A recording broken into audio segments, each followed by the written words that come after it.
Hello and welcome to the Popcorn Junkies.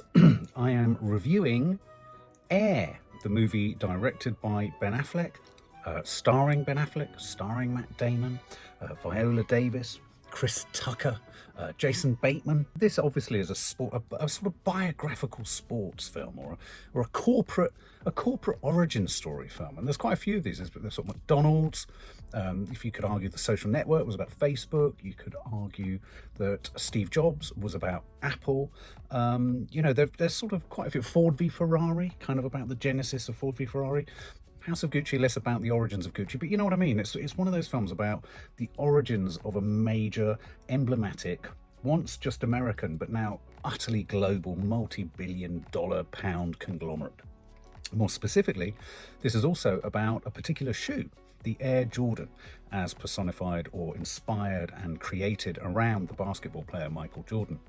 Now, this is a film that reunites Ben Affleck and Matt Damon. Everyone very excited about that. And we saw the trailer. I watched the trailer, and I have to confess, I was astonishingly underwhelmed by the trailer. I found it undramatic. I found it a little bit kind of cringe. I thought the wigs just looked awful. Ben Affleck looked like a sort of renter Pontius Pilate, like he'd walked out of a Roman drama. Jason Bateman's hair didn't look real. I don't know, there was something about it. But of course, once you watch the film, and as this film starts, it kicks off with a kind of archival montage of all of the things from the 80s, from Princess Diana to Rubik's Cubes to all the games that we played, TV shows, all that kind of stuff. And actually, no, this is what it looked like. I always remember thinking in the 80s, when will the 80s and how can the 80s ever become retro, hip and cool? And I think this film proves that they can't. And yet, obviously, there's a huge sort of nostalgia to everything from them because, of course, my generation, we all kind of came through it. And, of course, Run DMC's in there, all that kind of the music. The soundtrack to this film is sensational. I mean, it really does take us back on a journey through the, music of the 80s, from Shaka Khan to even the Zap band with Computer Love in there. So what is this about? This is about the moment Nike was, back in 84, the third largest or the third least. You had Adidas or Adidas at the top, and Converse, interestingly, were next, and then right at the bottom was Nike with the lowest percentage share of the sneaker shoe or sports shoe market. And really this is the story, a rags to riches story, though they were already rich, Nike, but a rags to riches corporate story of how Nike managed to secure the biggest name, or the potentially biggest name forthcoming in basketball, Michael Jordan. And really, it's a film that pivots around Matt Damon. Matt Damon is the main guy. He's called Sonny. He was the one who, and in a sense, right at the beginning of this, it sort of establishes Sonny as a gambler, but he's a gambler whose luck runs his way. He goes to a sort of casino, he wins, he places lots of quite sophisticated bets, he wins money, doesn't win them all, but he's clearly established as someone who takes risks, and the lion's share of those risks kind of run his way. It is a bit of a sort of two-hander. Well, no, it's a three-hander, really, between him, Ben Affleck and Jason Bateman. They're the three main ones. But Chris Tucker is sensational. The first scene with Chris Tucker actually was a really good move, because I came into this with all these prejudices that it was going to be naff, it was going to be 80s, it was going to be awful, it was going to be very sort of Toy Town and very sort of straightforward and predictable. And then the first scene was really nice. I don't know whether it was kind of ad-libbed or whether it was improvised, but Chris Tucker was brilliant. It was very fast, it was very whip smart. Matt Damon is great, and the thing I was reminded of at the beginning of this film, Matt Damon is always an incredibly safe pair of hands. I went into Ford v Ferrari not expecting much from it, and both him and obviously Christian Bale, because they were such a safe pair of hands, you felt quite comfortable in their presence moving along with the film. And I would argue that Matt Damon manages to accomplish the same thing in this. One thing I would say that was totally unconvincing was his clearly artificially strapped to him, beer belly. They could have done a little bit more in costume and makeup and what have you there to make it a little bit more believable. But anyway, Ben Affleck is the CEO of Nike, and what I think was clever is you've got Matt Damon, sort of, punchy, spiky, he's a hustler, he's a gambler, he's the one who wants to get Michael Jordan, he's the one who's played the VHS cassettes and rewound them and all that kind of stuff and gone, there's something about the way they used him on the basketball pitch that means that actually they know something about, it was all kind of clever, it was all that sort of stuff. Ben Affleck, which I think was really good, because I have issues with Ben Affleck, he throws himself under the bus, really. He's willing to take the piss out of himself. And actually, I think Ben Affleck is really good in this. He's this sort of slightly stupid, he's very self-effacing in his performance. He wants to be the kind of top dog and the slick CEO of the company. He sort of trots out these Buddhist kind of sayings and aphorisms and kind of ideas which are patently ridiculous and stupid and don't mean anything. And so he sends himself up, which I think is the best thing to do for Ben Affleck, because I warmed to him. I tell you one thing I did notice though, is incredibly skinny legs Ben Affleck's got. So there's him. Then there's Jason Bateman, who's also the head of marketing. Jason Bateman, I mean, how cool can this guy be? He just has to walk around, look at someone, raise his eyebrows, and I'm in, hook, line, and sinker. So what I'm trying to say is this is a film that is the heavy lifting, unsurprisingly, is done by these three powerhouse actors, with Chris Tucker providing brilliant sort of comic relief and support, and then at the other end, Viola Davis playing Michael Jordan's mother, which I thought was a fabulous touch. She's incredibly powerful. She's sort of simmering her maternal instinct, but she's also a steely businesswoman. And so essentially it becomes a blow-by-blow account of how Nike, courtesy of Damon and Bateman, and Affleck's kind of hapless kind of support, he kind of doesn't really know if he believes in it, but he says okay eventually, how they managed to secure Michael Jordan.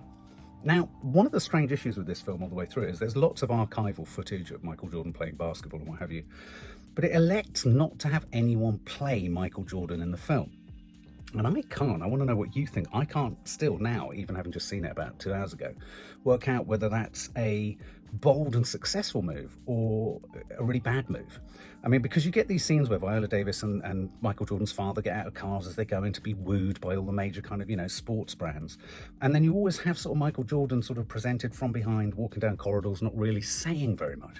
I'm not too sure if I bought into the idea that Michael Jordan's parents were the hard-nosed business bods behind him. I'm sure they must have been.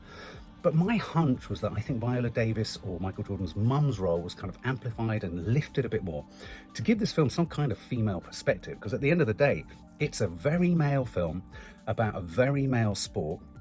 It's very American. I mean, I think if you have an understanding or a passion for basketball, that would massively help. And let's face it, basketball, a little bit like baseball, is very much an Americocentric sport. So it's quite a tough ask, actually, for us Brits to kind of engage with it. It's one of those films that's littered with some interesting facts, right down to the strapline of Nike, "Just do it," was, by all accounts, the final words of someone on death row before they were executed. Have you got any final last words? And they said, "Just do it," apparently. Adidas, there's quite a nice riff. I don't know if this is true. "All day I dream about sex." And also a suggestion of the Nazi origins of the founder of Adidas. I didn't know that, and that was quite shocking too. So, it's littered with little facts and sort of statistics, and you're like, oh, wow, okay, it's like almost a Wikipedia of interesting little details about some of the most successful brands in the world. Interestingly, though, it kind of circumnavigated the whole race politics thing. I mean, it's kind of there insofar as Michael Jordan is a black sportsman. But, back in the 80s, I'm sure there would have been a bit more politic to that. And I wondered whether Nike, who perhaps would have had to have allowed this film to be made in some way, didn't want to go there. I mean, I'd have thought there would have been racism of some form within the organizations. Let's face it, these are corporations run by white men who are essentially taking advantage of young black sports people who've come from often, not always, but often deprived backgrounds. And then these corporations essentially squeeze them and rinse them for money. Obviously, the story with Michael Jordan is very different, and this film goes to great lengths to demonstrate how, again, quite favourably representing Nike. I wonder if Nike sort of insisted on this detail. Michael Jordan being the first athlete to be able to ask for a percentage of the royalties of any of the Air Jordan shoes sold. Interesting fact at the end, Michael Jordan earns $400 million a year passively through the sale of Air Jordan. If I had anything sort of quibbles with this film, it was that I still can't work out whether Michael Jordan not being seen in it was right. It kind of felt a little bit like those music biopics where you do a biopic of, or a portrait of the story of a band, but you're not allowed to use the music of the band. It kind of renders the project a bit null and void. And I couldn't work out if that was the case with this. It seemed odd. It felt like Michael Jordan said, no, you can't include me as a character in it, but you can include the back of my head, even though it's an actor. Anyway, found that strange. It also felt like it circumnavigated the whole race issue. It didn't tackle the idea of, regardless of whether Nike was the sort of, the small fish in a big pond and the underdog and was the David to the Goliath of Adidas and Converse, it didn't tackle the fact that all of those companies were essentially run by white privileged men. There's no female aspect to it other than Viola Davis, and as I say, I do wonder whether she was kind of, her part in the whole story was amplified in order to get that. Viola Davis is brilliant in it, by the way. I think the big headline on this is everyone in it is very good. There's talk about it being possibly up for the award season, being considered for the Academy Awards and everything in 2024. I'm not entirely sure it reaches to that level. It kind of reminded me in style of The Big Short. I didn't feel it was particularly, inventively shot. It lent very much on its period detail and archival footage and what have you. But that said, what I would say is at the centre of this, there are some really powerful, safe-handed performance. This is anchored by some really safe pairs of hands, and I don't necessarily think Ben Affleck is a safe pair of hands, but because he was so willing to sort of essentially take the piss out of his own character, even he was reliable within the film. I think a particular shout out has to go out to Matthew Maher. He's the guy who was in that Funny Pages. He's often in kind of indie films, but he played the designer of the shoe. Allegedly, came up with the name Air Jordan. He also designed the silhouette of Michael Jordan, kind of bagging the net or netting the ball or whatever it is.